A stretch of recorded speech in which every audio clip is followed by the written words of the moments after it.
दोस्तों, जीवन में सफलता उसी को मिलती है जिसने मुसीबतों का सामना किया हो। और जैसे कि आपको बता दें कि जीवन एक संघर्ष है और प्रत्येक व्यक्ति को इस संघर्ष से गुजरना ही पड़ता है। और दोस्तों, मुसीबतों से भागना मुसीबतों को निमंत्रण देने के बराबर है।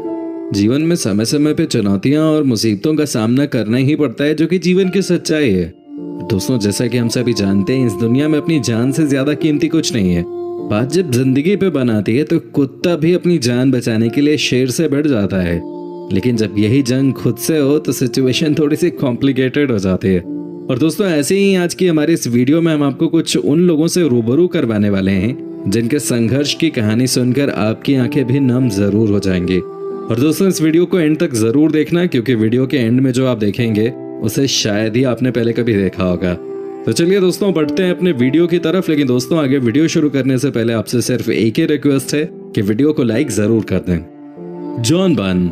14 अगस्त 1991 के दिन जॉन बर्न नामक इस आदमी की जिंदगी पूरी तरह से बदल गई। पोर्टलैंड में बने अपने घर के रसोई में वो बैठे हुए थे, तभी उनके घर पुलिस आती है और 14 साल के जॉन पे आरोप लग जाता है कि उसने एक पुलिस वाले की हत्या की है। बेशक ये सारे आरोप निराधार थे, क्योंकि जिस वक्त ये जुर्म हुआ वो अपने बेड पे आराम से सो रहे थे। लेकिन डिटेक्टिव ने इस बात की कोई परवाह ही नहीं करी और उसी समय जॉन को गिरफ्तार कर रिमांड पे ले लिया गया। और उसके बाद कोर्ट ने जॉन को 20 साल की सजा सुनाई, लेकिन बाद में सजा को कम करके 9 साल कर दिया गया, क्योंकि उस समय जॉन नाबालिग थे और इस तरह जॉन को जेल जाना पड़ा।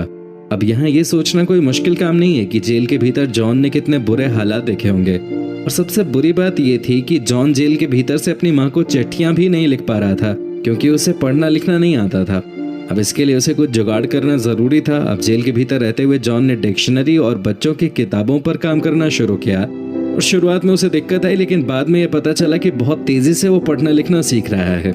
जेल में 3 साल बिताते बिताते जॉन ने जेल में मौजूद लाइब्रेरी की सारी किताबें पढ़ डाली और अब उसे बड़े आदमियों वाले जेल में भेजा जा रहा था। लेकिन वहां भी जाकर उसने पढ़ाई लिखाई नहीं छोड़ी और वहां जाकर भी उसने किताबों पर ही ध्यान दिया। 2006 में जॉन को पैरोल पे आजादी मिली, लेकिन अब खुद के लिए नौकरी ढूंढना भी कोई आसान काम नहीं था, क्योंकि जहां भी वो नौकरी के लिए जाता था उसे बताना पड़ता था कि उस पर हत्या के आरोप साबित किए जा चुके हैं और वो जेल काट के आया है। लेकिन उसने यहाँ भी हार नहीं मानी और वकीलों की सहायता से अपने केस को फिर से रिव्यू में डाला और 2018 में उसे कोर्ट की तरफ से पूरी तरह से मासूम घोषित किया गया। जज का यह फैसला सुनने के बाद जॉन खुशी के आंसू रोने लगा और अब उसके ऊपर हत्या के दाग मिट चुके थे। उसने अपनी पूरी जिंदगी बच्चों को शिक्षा देने की सोची और आज वो अपना पढ़ा हुआ ज्ञान उन लोगों के साथ बांटते हैं जिनको ये ज्ञान बिना पैसों के नहीं मिल पाता। उन्होंने खुद की अपनी एक लाइब्रेरी बनाई है जिसका नाम वॉइस ऑफ ऑनर रखा गया है, जिसमें 80,000 से ज्यादा किताबें शामिल हैं। बसमा हमीद। जब बसमा हमीद नाम की ये लड़की सिर्फ 2 साल की थी तो उसके घर के रसोई में उबल रहा तेल एक एक्सीडेंट की वजह से उसके चेहरे पे आ गिरा और परिणाम स्वरूप इस हादसे में बच्चे के 40% चेहरे पर 3rd डिग्री तक के बर्न्स आए। अपने पूरे बचपन में इस हादसे की वजह से इस लड़की को बहुत सारी समस्याएं झेलनी पड़ी। उसके चेहरे पे कई तरह की सर्जरीज भी की गई। डॉक्टर लड़की के चेहरे पे बने निशानों को बस किसी तरह से छुपाना चाहते थे, लेकिन एक समय पे आके डॉक्टर्स को ये पता लग गया था कि अब वो कुछ नहीं कर सकते।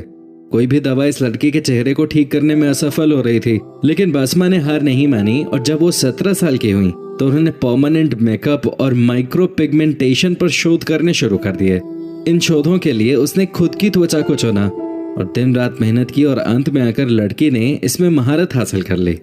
उसने अपने चेहरे के साथ साथ अपनी पूरी जिंदगी ही बदल डाली और उसने अपने चेहरे के दाग धब्बों को इतनी सफाई से मिटाया कि आज आपको देखने पे उसके चेहरे में कोई फर्क महसूस ही नहीं होगा।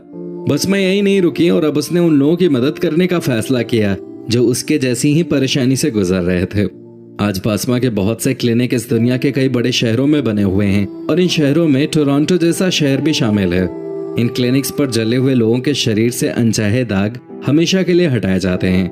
बसमा एक बहुत ही आम तरह के इलाज को अपनाते हैं और उसमें वो सिर्फ पिगमेंट्स का इस्तेमाल करते हैं जो पूरी तरह से पीड़ित की त्वचा से मेल खाते हैं। और बहुत सारे पीड़ित अपनी त्वचा को देखकर खुशी के मारे रोने लग जाते हैं, क्योंकि उनको हमेशा यही लगता था कि अब ये धब्बे पूरी उम्र उनके साथ रहेंगे। और दोस्तों, कमाल की बात ये थी कि इस तरह से किसी की जिंदगी बदलने के लिए बसमा किसी से भी किसी तरह का कोई पैसा नहीं लेती। वो ये सब पूरी तरह से फ्री में करती हैं। एंथोनियस गुनावन अगुंग। 2018 के अंत में एक तेज तीव्रता वाले भूकंप की वजह से इंडोनेशिया में सुनामी आई और इस सुनामी में 407 मीटर तक की ऊंचाई वाले लहरें सुलावासी प्रोविंस से जा टकराईं।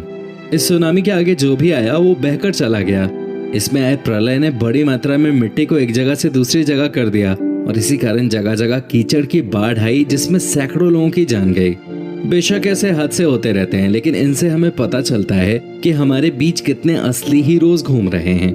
21 साल के गुनावन एयर ट्रैफिक कंट्रोलर के तौर पे काम करते थे और उस दिन भी अपनी ड्यूटी पर थे।